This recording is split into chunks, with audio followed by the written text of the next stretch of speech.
In that quiet moment, a woman made a secret signal for help. Most people would have missed it. But Brick didn't. Something wrong? You have to leave now. What's going on? They're watching! Go! I see it. Sometimes the smallest gesture carries the loudest cry for help. A gas station outside Phoenix. August heat. A woman walks in wearing long sleeves and sunglasses she does not need. A man sits in a white sedan outside watching her through the glass. She approaches the counter where a man in a leather vest is buying cigarettes. Without looking at him, she places her hand flat on the counter, thumb tucked inside a closed fist. The silent signal.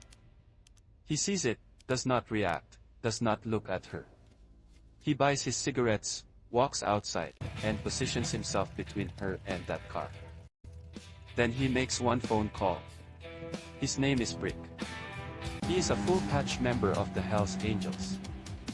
And within 8 minutes, 4 motorcycles roll into that parking lot and cut their engines. But what happens next is not what anyone expects. What does a man do when he cannot run and cannot fight? If this story satisfies you, subscribe to the channel and let us begin. Now, let me take you back to that parking lot because what happened in those next few minutes? Well, it was something nobody planned for. The 4 bikes did not park randomly. They positioned themselves with purpose. One behind the white sedan, one in front of it, 2 on either side. Then they cut their engines. And then nothing, no shouting, no threats, no fists, just 4 men sitting on their motorcycles in the Arizona heat like they had all the time in the world. The man in the sedan did not understand what was happening. Not at first. He looked in his rearview mirror. Bike. He looked forward. Bike. He looked left and right. 2 more bikes for machines for men. 800 pounds of steel each, and none of them were moving. He honked his horn long and loud. Nobody moved. He rolled down his window and shouted something about blocking him in. Nobody answered.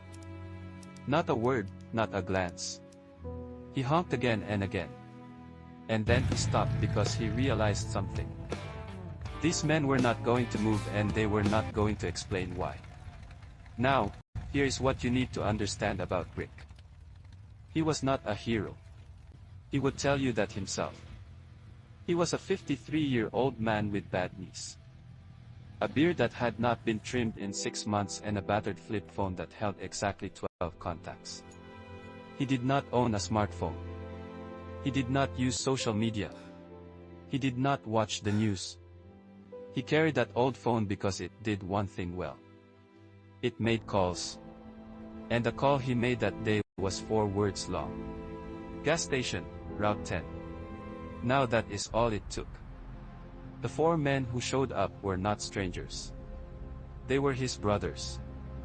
Not by blood, by road, by years of riding together through dust and rain and heat that would break most people. They did not ask questions when Brick called. They did not need to. If Brick said now, they came now.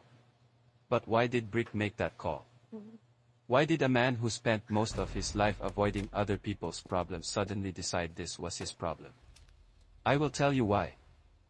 Because Brick grew up in a house where his mother wore long sleeves, too.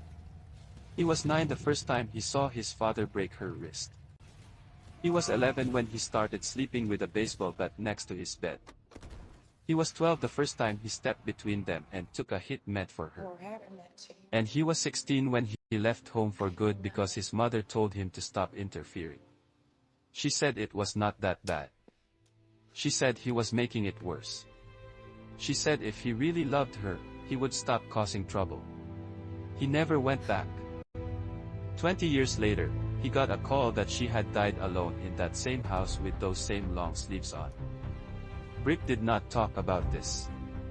Not to his brothers in the club. Not to anyone. Not once in 37 years, but every man carries something. And Brick carried his mother's voice, saying, "It is not that bad." While her arm hung at the wrong angle. So when he saw that woman's hand on the counter, thumb tucked inside a closed fist, he did not think about it. He did not weigh the options. He did not consider the consequences. He just moved. Because the last time he did nothing, his mother died in a house he swore he would never go back to. Back inside the gas station, the woman was still standing at the counter. The cashier, a young woman named Dana, was watching through the window with wide eyes. She was 24 years old. She had been working this gas station for 2 years. She had seen drunk drivers, shoplifters, and one man who tried to pay for beef jerky with a personal check. But she had never seen 4 motorcycles boxed in a car like a military formation. She did not understand what was happening.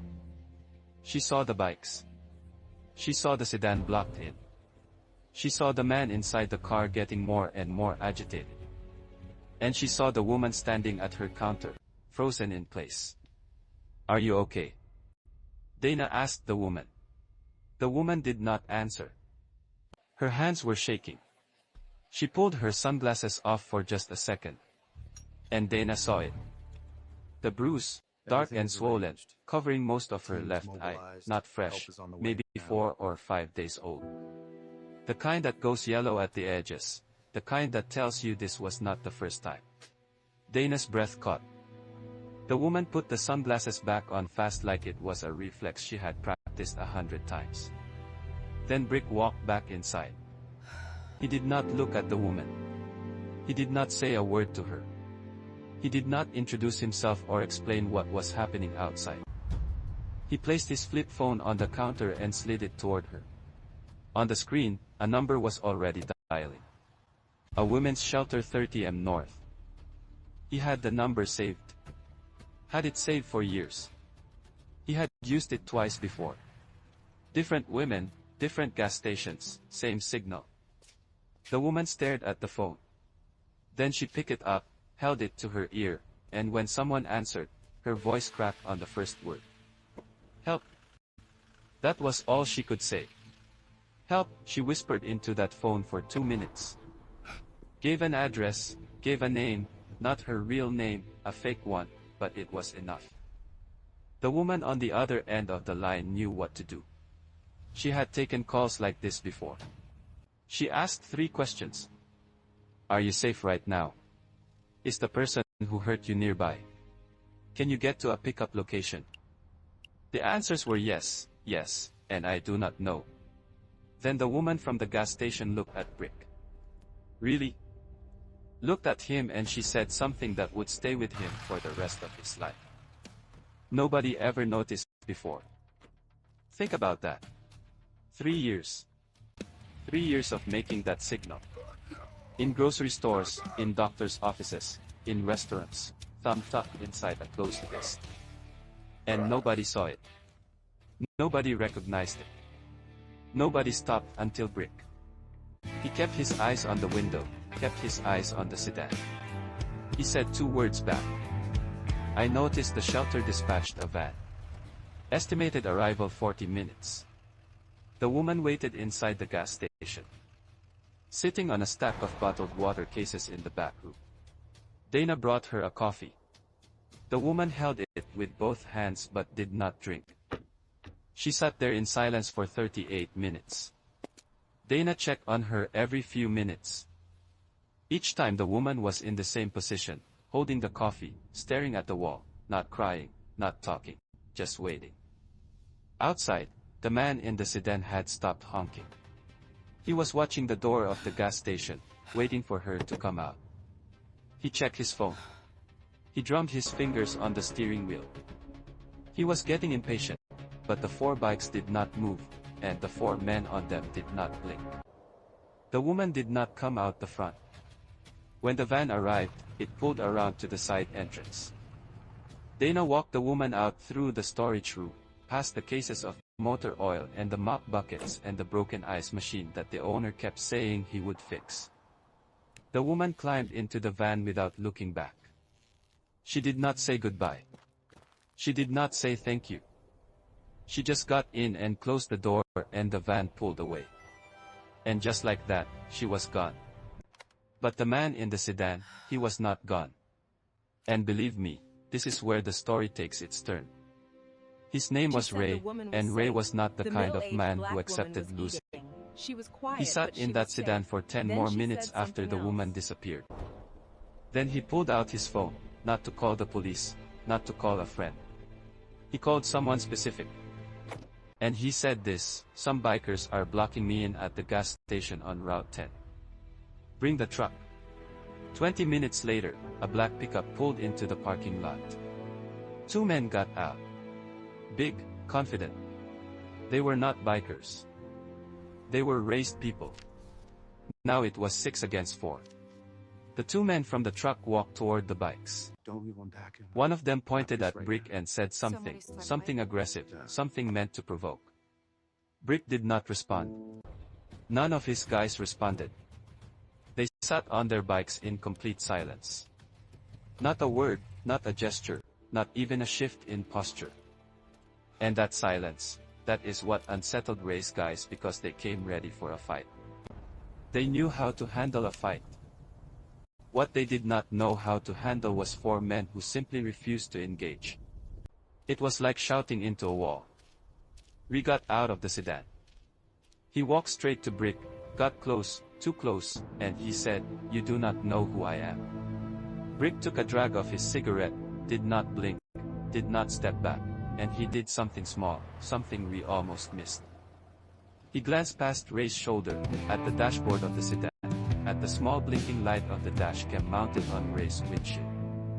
Ray followed his gaze. And then Ray understood. His own dash cam was recording everything. His face, his threats, his voice from the truck, all of it. One of Brick's guys quietly raised his phone, took a single photo of Ray's license plate. No drama, no announcement, just a quick lift and lower. Ray's crew looked at each other. Then they looked at the bikes. Then they got back in the truck, drove away without another word. Ray stood in the parking lot for another moment. Then he got back in the sedan. He sat there, and for about 5 minutes everything was still. Dana watched from inside and let out a long breath. Brick finished his cigarette and crushed it under his boot. And for about 5 minutes, everyone believed it was done. But it was not done. Not even close. 2 hours later, Brick's phone rang.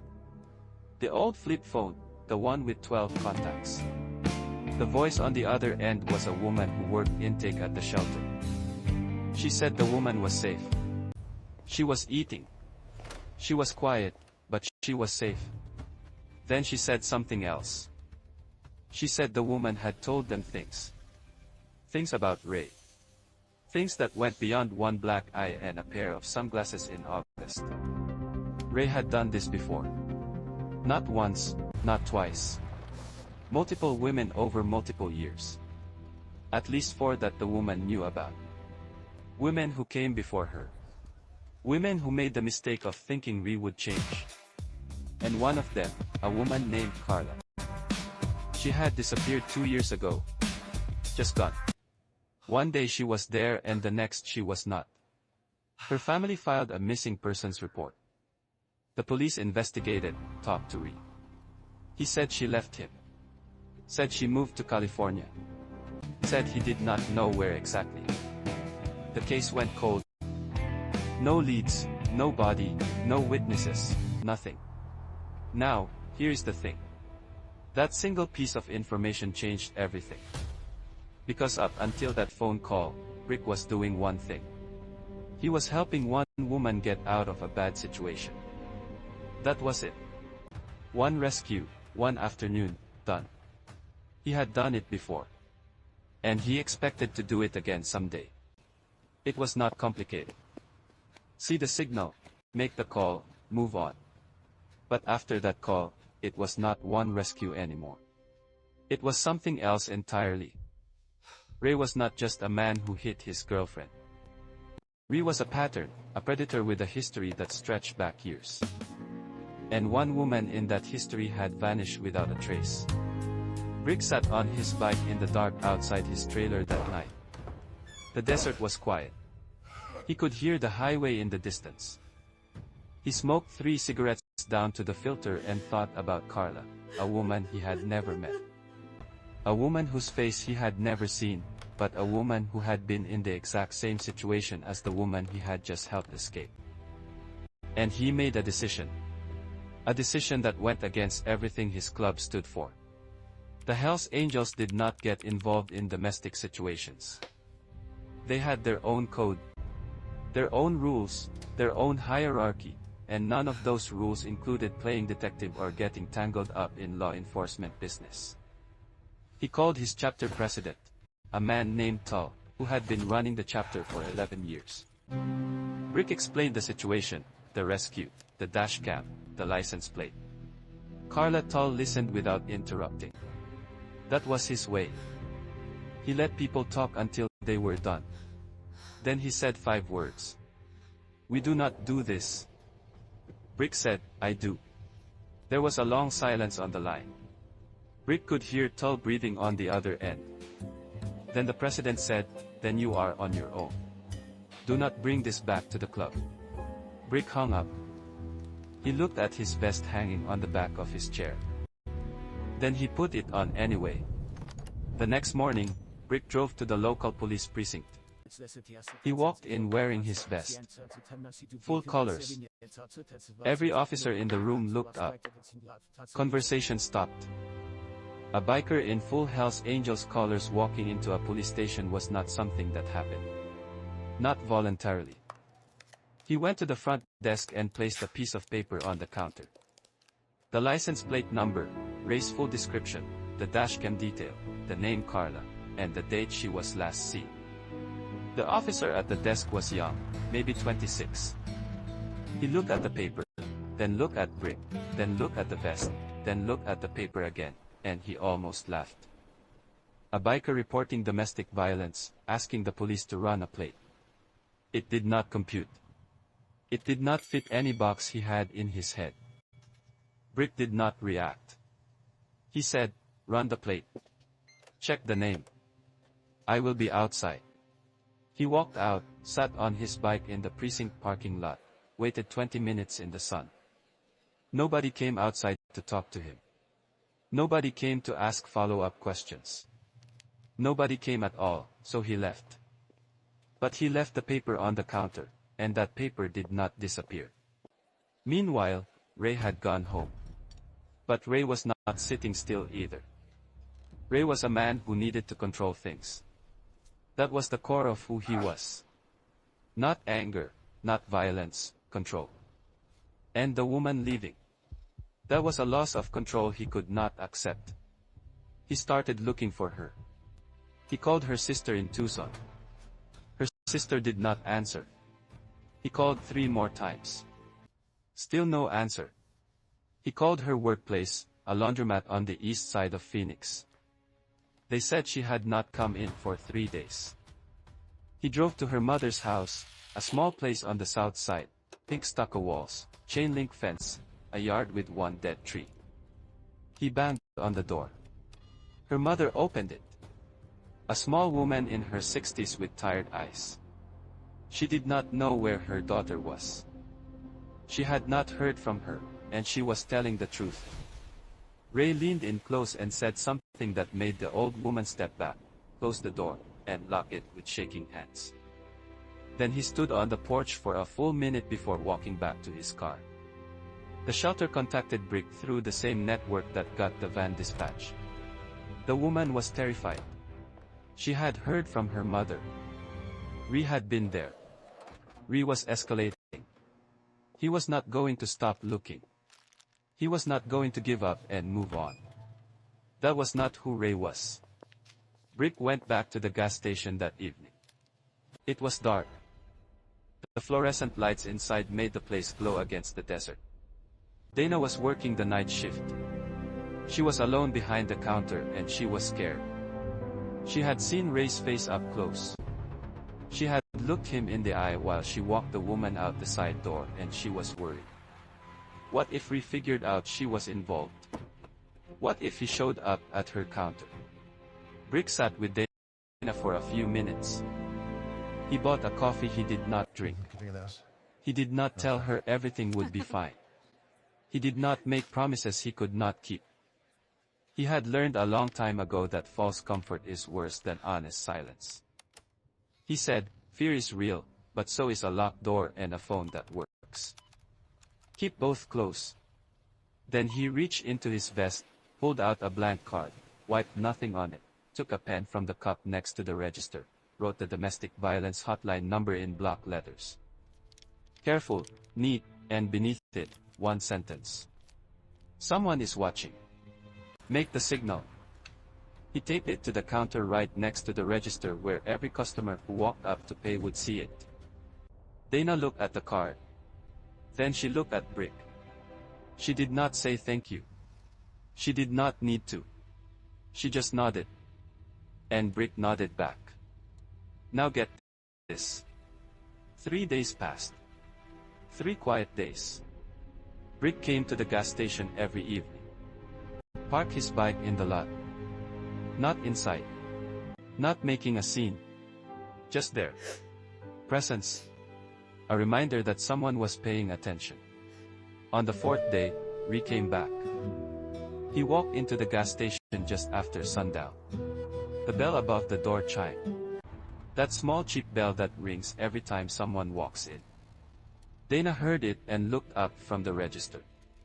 She saw him and her whole body went rigid.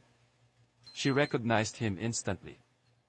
The way he moved, the way his eyes swept the room like he was checking for exits, like he was cataloging threats, like he owned every square foot of the place just by being in it. There was one other customer in the store, a woman buying a bottle of water. She paid and left. And then it was just Dana and Ree. Ree walked to the counter, leaned over it, got close to Dana's face, close enough that she could smell the cigarette smoke on his jacket, and he spoke in a voice so low she could barely hear it. He said, "You helped her leave. I know you did, and I need you to tell me where she went." Dana did not answer. Her mouth went dry. Her hands were flat on the counter. She could feel her pulse in her fingertips. Her right hand moved under the counter, slowly toward the panic button the gas station owner had installed 2 days earlier. Brick had talked to the owner, a man named Garza, retired Marine, 22 years in the Corps. Garza did not ask many questions when Brick explained the situation. He just said, "What do you need?" Brick said a panic button and better cameras. Garza installed both the next day. The button was wired to send a silent alert to 2 phones, Garza's and Brick's. Dana pressed the button. No sound, no alarm, no flashing light, just a silent signal. Another silent signal sent to 2 phones in the dark. Ree kept talking. His voice got harder. "I am not leaving until you tell me. And you know I will find out one way or another. So you can make this easy." Dana said nothing. She kept her eyes on the counter. On the card. The card with the hotline number. The card that said someone is watching. Then the door opened behind him. Brick walked in. Calm. Unhurried like he was coming in to buy a pack of gum. He did not look at Ree right away. He walked to the drink cooler, grabbed a bottle of water, walked to the counter, set it down next to the register, pulled out a few bills. Then he looked at Ray and he said, one line. One line that ended everything. "You are on 3 cameras right now. And I already made the call." Ray's head snapped up. He looked at the ceiling. He saw them. The new cameras, 2 of them, red lights blinking steady, recording every second, recording his face, his posture, his proximity to Dana. Every word he had just said, the color left his face. He turned back toward the door and through the glass he saw the lights red and blue. 2 patrol cars pulling into the lot, doors opening, officers stepping out. Now, here is what had happened in those 3 days of silence. Those 3 days when it looked like nothing was happening. The officer at the precinct, the young one, the one who almost laughed when a biker walked in to report domestic violence. He did run the plate, maybe out of curiosity, maybe because the paper sat on his desk and he had nothing better to do. But he ran it and the plate matched a name that was already in the system. Connected to a missing persons case from 2 years back, connected to a woman named Carla. Connected to 3 prior domestic violence complaints from 3 different women. Complaints that had all been filed and then withdrawn before going to court. Same pattern every time. Woman files. Woman recants. Case closed. The dashcam detail Brick had given them. It led them to request the original security footage from the gas station. The footage from the day of the silent signal. And that footage showed everything. The woman's hand on the counter, the thumb tucked inside the fist, the bruise when she pulled off her sunglasses for that 1 second. Ray sitting in the sedan watching the door. Watching her like a man guarding property he was afraid someone would steal. It was enough for a warrant, enough to search Ray's sedan. And in that sedan, tucked under the passenger seat, wrapped in a rag, they found it. A beaded bracelet, small handmade blue and white beads with a single silver charm in the shape of a hummingbird.